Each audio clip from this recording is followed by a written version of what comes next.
इस कहानी की शुरुआत में हमें एक लड़की दिखाई जाती है जो बहुत ज़्यादा डरी हुई होती है और मदद के लिए किसी को पुकार रही होती है। तभी कोई चीज़ उसे खींच कर ले जाती है। फिर हम चार दोस्तों को पूल के पास देखते हैं जो सिडनी से यहाँ घूमने आए हैं। यहाँ जेफ की गर्लफ्रेंड एमी की इयररिंग कहीं गिर जाती है। एमी बहुत ज़्यादा परेशान हो जाती है। तभी उनके पास मैथियस नाम का आदमी आता है और वो एमी को उसकी रिंग देता है। जेफ उसे थैंक्स कहता है और अपने साथ ज्वाइन होने को कहता है। मैथियस जैक से पूछता है कि तुम एक दूसरे को कैसे जानते हो। जेफ उसे जवाब देता है कि एमी और डेसी दोनों बेस्ट फ्रेंड है और मैं और एरिक इनके बॉयफ्रेंड। जेफ मैथियस से पूछता है कि तुम अपने बारे में बताओ। मैथियस उसे कहता है कि मैं यहाँ अपने भाई के साथ आया था, मगर वो अपनी दोस्त के साथ जो कि एक आर्कोलॉजिस्ट है किसी प्राचीन मंदिर की तलाश में निकल गया है। सुना है कि वो मायान सभ्यता का एक बहुत पुराना मंदिर है। इस पर एरिक अपने दोस्त जेफ से कहता है कि मुझे ऐसी ही जगह जाना है। एरिक के साथ डेसी भी कहती है कि मुझे भी जाना है और फिर वो चारों उस मंदिर को देखने को कहते हैं। इस पर मैथियस उन्हें कहता है कि मैं और मेरे दोस्त कल सुबह वहीं जा रहे हैं, तो अगर तुम चाहो तो हमारे साथ आ सकते हो। वो चारों उस जगह पर जाने के लिए मान जाते हैं और उस जगह पर जाने की खुशी में सारी रात पार्टी करते हैं। यहाँ जेफ की गर्लफ्रेंड एमी बहुत ज़्यादा शराब पी लेती है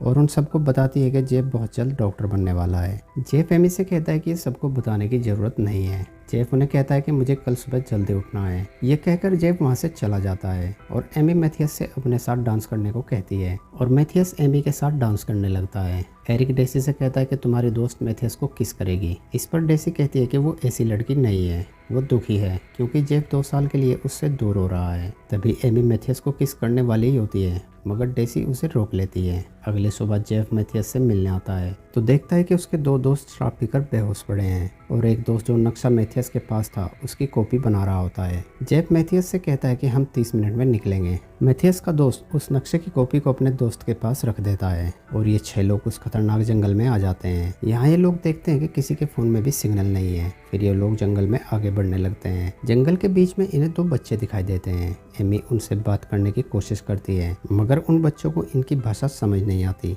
तभी मैथियस को एक खुफिया रास्ता मिलता है और उस रास्ते से होते हुए ये उस टेम्पल तक पहुंच जाते हैं। तभी एक आदमी वहां घोड़े पर आता है और इन पर बहुत ज़्यादा गुस्सा होता है, मगर जेफ और उसके साथियों को उस आदमी की भाषा समझ नहीं आती। जेफ उस आदमी को पैसे देने लगता है मगर वो आदमी मना कर देता है। तभी वहाँ उस आदमी के और साथी आ जाते हैं। एमी उनकी फ़ोटो खींचने लगती है और टेम्पल के पास जो बेल होती है उस पर पैर रख देती है। ये देखकर वो आदमी एमी पर भड़क जाता है। मैथियस का दोस्त एमी से कहता है कि शायद इन्हें तुम्हारा कैमरा चाहिए और वो एमी से कैमरा लेने के लिए उसी बेल पर पैर रख देता है। उस बेल पर पैर रखते ही वो गाँव वाले मैथियस के दोस्त को गोली मार देते हैं। ये देखकर जेफ और उसके साथी बहुत ज़्यादा डर जाते हैं और भागकर उस टेम्पल के ऊपर आ जाते हैं। इन लोगों को कुछ समझ नहीं आता कि गांव वालों ने इनके साथी को क्यों मारा है। मैथियस अपने भाई का टेंट चेक करने लगता है मगर वहां उसका भाई नहीं होता। तभी एरिक देखता है कि वहां किसी के फ़ोन में भी सिग्नल नहीं है। गाँव वाले टेम्पल को चारों ओर से घेर लेते हैं। ये देखकर जेफ अपने दोस्तों से कहता है कि जरूर इस टेम्पल में कोई बात है। ये लोग खुद ऊपर नहीं आए, हमें ऊपर भेज दिया है और अब हमें जाने नहीं दे रहे हैं। इस पर एरिक अपने दोस्त जेफ से कहता है कि फिर हम यहाँ से कैसे निकलेंगे। मैथियस एरिक को कहता है कि मैंने अपने दोस्तों के पास यहाँ का नक्शा छोड़ा था, वो जरूर हमें ढूंढते हुए यहाँ आएंगे। तभी उन्हें फ़ोन की रिंग सुनाई देती है जो वहाँ नीचे गड्ढे से आ रही होती है। मैथियस कहता है कि ये मेरे भाई का फ़ोन है, मैं इस रिंग को पहचानता हूँ। ये लोग मैथियस को रस्सी से बांधकर नीचे भेजने लगते हैं। तभी वो रस्सी टूट जाती है और मैथियस उस गहरे गड्ढे में गिर जाता है। वो लोग समझते हैं कि मैथियस मर गया है मगर तभी उन्हें मैथियस की आवाज़ सुनाई देती है, जिसे सुनकर जेफ एमी और डेसी से कहता है कि तुम में से किसी एक को नीचे जाना होगा। एमी बहुत ज़्यादा डरी हुई होती है तो डेसी नीचे जाने के लिए मान जाती है। जेफ और एरिक डेसी को एक रस्सी से बांधकर नीचे भेजते हैं मगर वो रस्सी छोटी पड़ जाती है। डेसी मैथियस को बचाने के लिए उस रस्सी से कूद जाती है तो उसके घुटने में कांच का टुकड़ा फंस जाता है। डेसी देखती है कि मैथियस बहुत बुरी तरीके से घायल हो चुका है। डेसी ऊपर जेफ से कहती है कि मैथियस के पैर टूट गए हैं। ये सुनकर जेफ एरिक से कहता है कि हमें एक स्ट्रेचर बनाना होगा, जिस पर एमी कहती है कि हमें मैथियस के दोस्तों का इंतजार करना चाहिए। मगर जेफ एमी से कहता है कि तुम नीचे जाओगी और डेसी की मदद करोगी, मगर एमी उन्हें मना कर देती है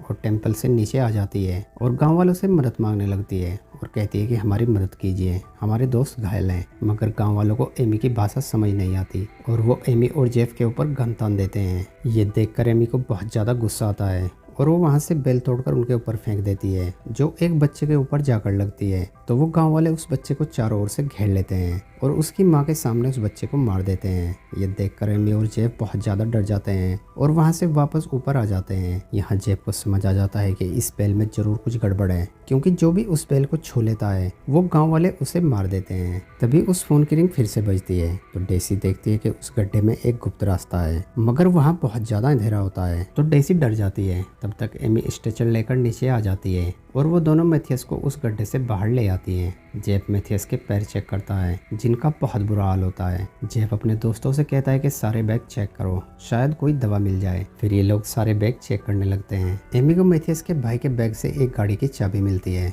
जो जंगल से बाहर खड़ी होती है, और जेफ को दिवित्री के बैग से प्लेन टिकट मिलता है। जेफ अपने दोस्तों से कहता है कि दिवित्री कल सुबह निकलने वाला था 7:05 की फ्लाइट से, तो जब वो उसके दोस्तों को नहीं मिलेगा तो वो समझ जाएंगे कि कुछ गड़बड़ है। इस पर डेसी जेफ से कहती है कि उन्हें कैसे पता चलेगा कि हम यहाँ हैं। जेफ जवाब देता है कि उनके पास नक्शा है जो दिवित्री उनके पास छोड़कर यहाँ आया था। इसका मतलब ये है कि वो कल यहाँ आ जाएंगे, बस हमें किसी तरह आज की रात निकालनी है। इस पर एरिक उन्हें कहता है कि हम में से एक पहरा देगा ताकि बाकी आराम से सो सकें, और जैसे तैसे इनकी ये रात गुजर जाती है। अगली सुबह डेसी के जख्म से वो बेल निकलने लगती है। एरिक उसे देखकर खींचकर निकाल देता है। तभी मैथियस एमी से कहता है कि मुझे कुछ हो रहा है, मुझे मेरे पैर दिखाओ। एमी उसके पैर से चादर हटा देती है तो देखती है कि उस बेल ने मैथियस के पैरों का मांस खा लिया है। यह देखकर जेफ शॉक्ड हो जाता है। तभी उस गड्ढे से दोबारा उसी फोन की रिंग सुनाई देती है। जेफ एमी और डेसी को दोबारा उसी गड्ढे के अंदर भेज देता है। यहाँ एमी को उस लड़की आर्कोलॉजिस्ट की लाश दिखाई देती है। उसके हाथ में एक फोन होता है। एमी उस फोन को ले लेती है तो देखती है कि वो फोन टूटा हुआ है। तभी एमी देखती है कि वो रिंग की आवाज उस बेल पर लगे फूल निकाल रहे होते हैं। एमी उन फूलों को तोड़ने लगती है। तभी वो बेल एमी का हाथ पकड़ लेती है।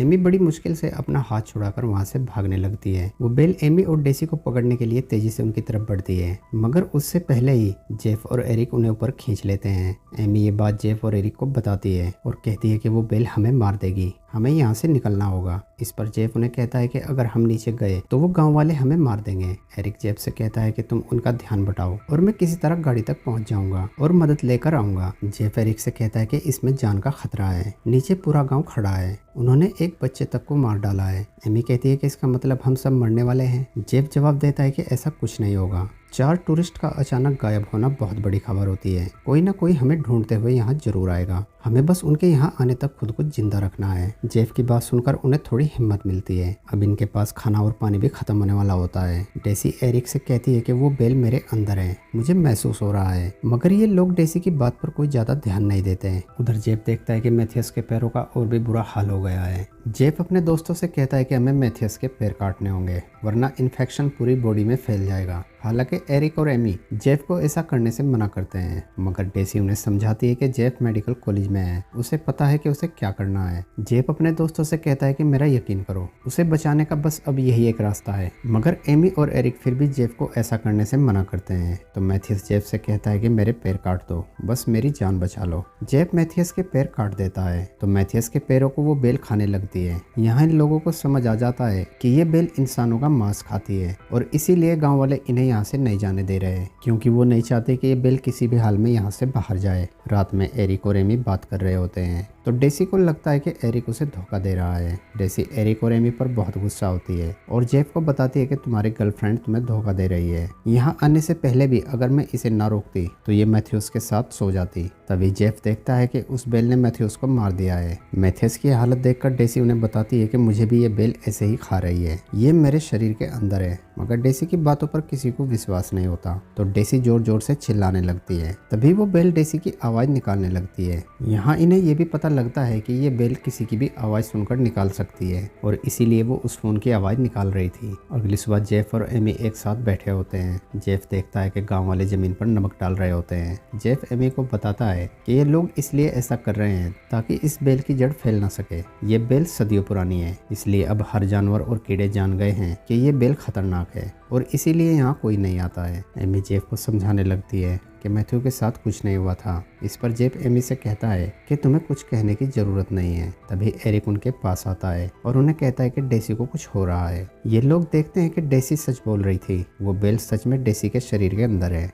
जेफ एमी के शरीर को काटकर उस बेल को निकालने लगता है, जिसमें डेसी को बहुत ज्यादा दर्द होता है। अब इन लोगों के पास खाना भी खत्म हो जाता है। डेसी उन्हें कहती है कि वो बेल अब भी मेरे अंदर है। तो एरिक डेसी को समझाने लगता है और कहता है कि हमने सारी बेल निकाल दी है, अब कुछ नहीं है। तभी वो लोग देखते हैं कि वो बेल डेसी के सर के अंदर है, मगर वो ये बात डेसी को नहीं बताते। मगर डेसी उन्हें देखकर समझ जाती है कि उन्होंने कुछ देखा है। इसीलिए जब वो सब सो जाते हैं तो डेसी जेफ के बैग से चाकू निकालकर अपना पूरा शरीर काट देती है। तभी वो लोग उठ जाते हैं। जेफ डेसी को ऐसा करने से रोकता है तो डेसी उस पर चाकू से हमला कर उसका हाथ काट देती है। तो एरिक डेसी को रोकने लगता है। तभी डेसी बिना सोचे एरिक के सीने में चाकू घुसा देती है और एरिक मर जाता है। ये देखकर डेसी बहुत ज्यादा रोती है। दरअसल डेसी ने यह जानबूझकर नहीं किया था, उसके दिमाग पर उस बेल ने कब्जा कर रखा होता है। एरिक की बॉडी को वो बेल खींचकर ले जाती है। डेसी का बहुत ज्यादा खून बह चुका होता है तो डेसी भी मर जाती है और अब बस जेफ और एमी ही बचे होते हैं। अब जेफ को भी यकीन हो जाता है कि उन्हें बचाने के लिए कोई नहीं आएगा। तो जेफ एक प्लान बनाता है। वो एमी की पूरी बॉडी पर खून लगा देता है ताकि नीचे गांव वालों को लगे कि एमी मर चुकी है। जेफ एमी को उठाकर नीचे ले आता है। गांव वाले एमी को मरा हुआ समझकर उस पर ध्यान नहीं देते। जेफ उन्हें अपनी बातों में फंसाकर एमी से दूर ले आता है और एमी मौका मिलते ही वहां से भागने लगती है। मगर इस सब के दौरान वो गाँव वाले जेफ को मार देते हैं। एमी उनसे बचकर गाड़ी के पास आ जाती है और गाड़ी लेकर भाग जाती है और बच जाती है। अगले दिन मैथियस के दोस्त उन्हें ढूंढते हुए उस टेम्पल के पास आ जाते हैं और वो भी फंस जाते हैं और यहाँ हमारी मूवी का एंड हो जाता है। दोस्तों वीडियो अच्छी लगी हो तो वीडियो को लाइक और चैनल को सब्सक्राइब जरूर करना। Thanks for watching.